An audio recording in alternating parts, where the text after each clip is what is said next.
Denise. I'd like to show you today my favorite go-to when you have stiff back. So I like to do rotations whenever I feel like my mid back or my lower back is stiff. You just want to give it a little crack. This is the way you can do it. So very easily, you can start from the floor on your hands and knees in the position that you normally do your cats and cows. So we'll need a foam roller for this version, but you can always do it without. So there you have your hands and knees underneath your shoulders and hips, and you're going to slide your opposite arm down the foam roller, and then reach your foam roller as far away as possible, and then turn your right shoulder up to the sky, and then slowly back. And then exhale, slide the foam roller away from yourself, and then turn the collarbone up to the sky, and slowly back.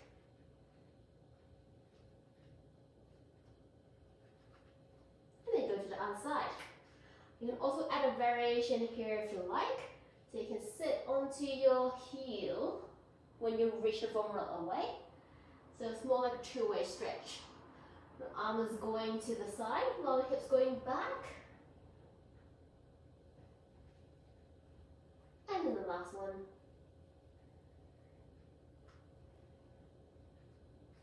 Good. And then from there, you can also use a slider. Do exactly the same thing.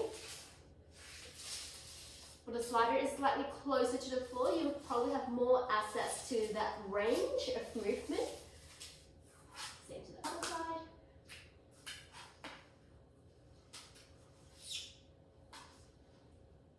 Just so you've got something to slide against. But you definitely don't need a slider or foam roller if you don't have one. It's just extra. And then from there, you can stay on your hands and knees. Pin your knees and your heels together, thighs together. You can also squeeze a ball in between if you like. And then drop your hip down to one side, so one pocket down, and then lift it back up. One pocket down and up. Arm can either stay straight or slightly bent on whichever side you're landing, and then come back and down and landing. Then you can tell from there you can actually progress into a half plank. In that case, I would like to cross over my ankle, go over the top of my knee onto my thigh, and then from there you can twist and twist. So once you go past that 4-point kneeling into a half plank, your chest can stay still and just twist your hips side to side. So reaching the pocket down and lift, down and lift. And then you have got long leg versions on your elbows. Maybe collapse your hands. Same thing, down, up, down, up. You keep the heels together, or just lower both heels down and stack them up like a side plank before you twist it back to center, down and back. And then obviously you have got your very last version on your hands and toes. So if you ask me which version is the hardest for your core, for your obliques, I would say the one on your elbow with the long leg would probably be the hardest. You can even elevate your feet and go into something like this.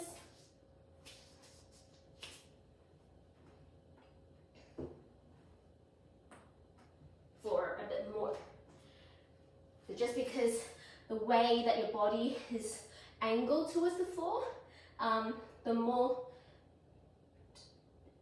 decline you are, your obliques will work more. Okay.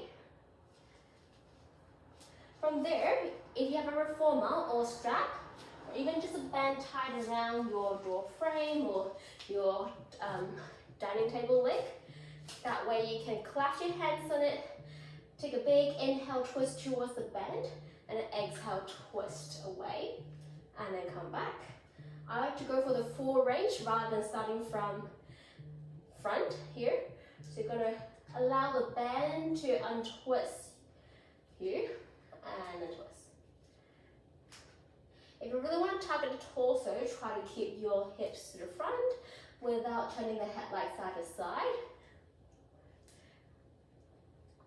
You can imagine someone is pushing your the left shoulder forward and your right shoulder back, and you're turning your collarbone from one side to the other without having to look down or up. So then your gaze is horizontal across the room to the other side. Same to the other side, just so you can see my back, and you twist and back.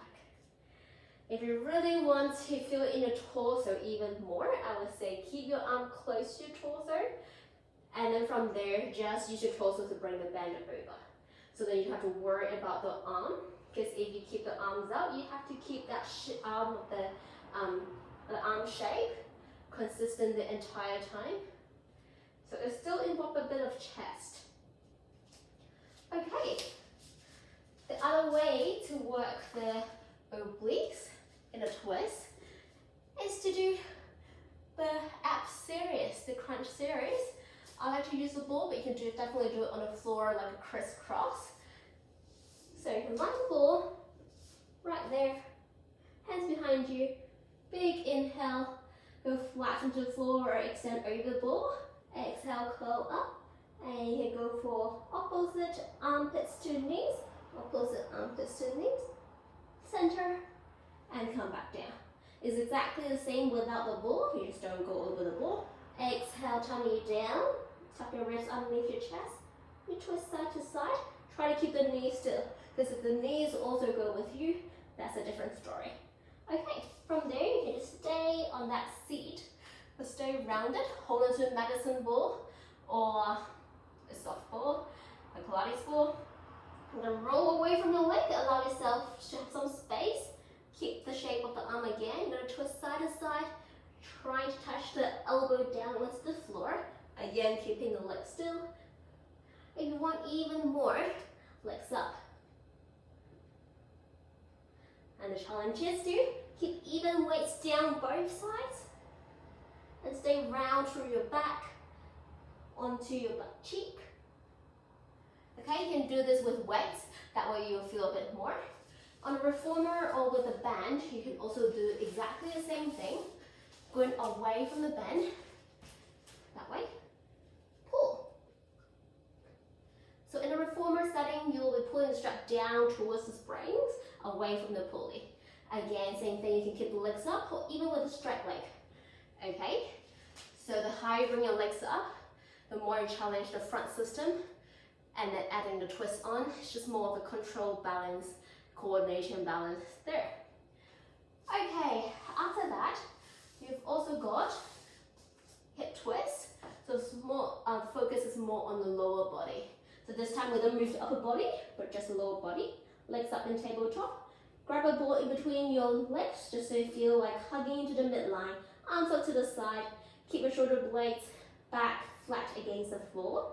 So keep that collarbone nicely flattened, and you're going to twist. Bring one pocket up to the sky, other pocket down, and then come back up. Throughout the whole twist, the knee should stay level the entire time, and then come back, and down, and back. Keep the legs at 90 degrees if you can, otherwise you can stretch it all the way up, and that will increase the load for you to bring it back up. So the obliques, internal, external obliques on both sides are working to bring it back to center. See my hand, if my hand is coming up, that might be a bit too much. You don't want to flop all the way down to the floor and not able to come back up. You still want to be able to control it and bring it back to center. Yes. So these are the ways to target our obliques, both from an upper body approach and a lower body approach. Either way is a nice way to get into our spine, into wringing out our spine and allowing the muscles to either be on a pull or on a strengthening side. Hope you enjoyed this. I will see you next time.